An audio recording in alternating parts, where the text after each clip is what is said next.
Teachers are striking in England and Wales today because there has been, over the last 12 years, a really catastrophic long-term decline in their pay. Teachers have lost 13% over that period. That's, in real terms, a huge amount to lose. And that is causing a recruitment and retention crisis in our schools. So schools can't get teachers and teachers aren't staying in the profession.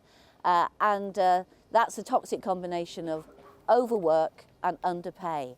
So teachers are saying very reluctantly, none of the people behind me wants to be on strike today, but they are saying very reluctantly that enough is enough and that things have to change. Although I love teaching, it is just so hard, it is just so tiring. There aren't enough of us doing all of the work that needs to be done.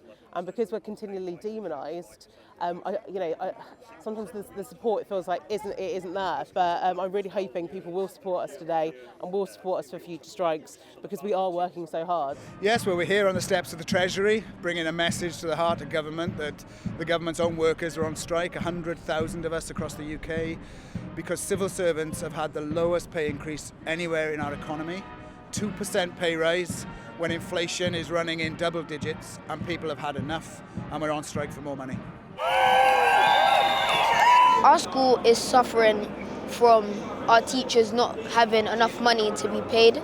So I think that I should miss some school because I believe that teachers should have their funding.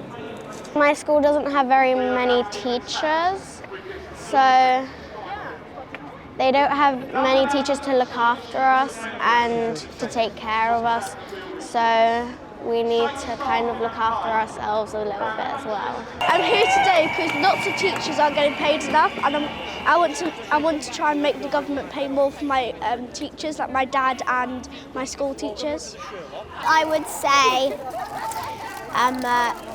give the teachers more money so then I don't have to go on this march and then I could be in school.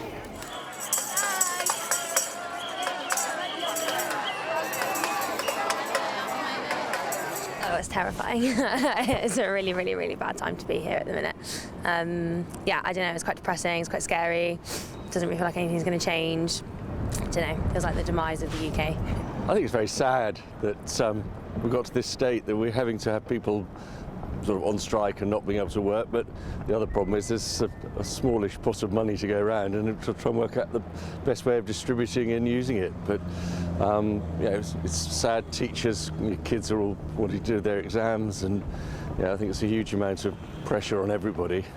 And depressing. So we are having those wide-ranging discussions. What is not realistic is for us to be looking at inflation or inflation busting pay rises. What we've said is, you know, inflation is there, it's a spike, it's obviously affecting everybody in the country. We understand that, and we understand that obviously it's making people feel poorer. But the most important thing for us to do as the government is to halve inflation, is to get inflation down so that everybody feels better off. We cannot risk fueling inflation with above inflation busting pay rises. And we've been very clear on that point. You know, we have to look after everybody in the economy, and that is the very best way to get over this spike in inflation, which is causing a lot of concern around pay, and we do understand that.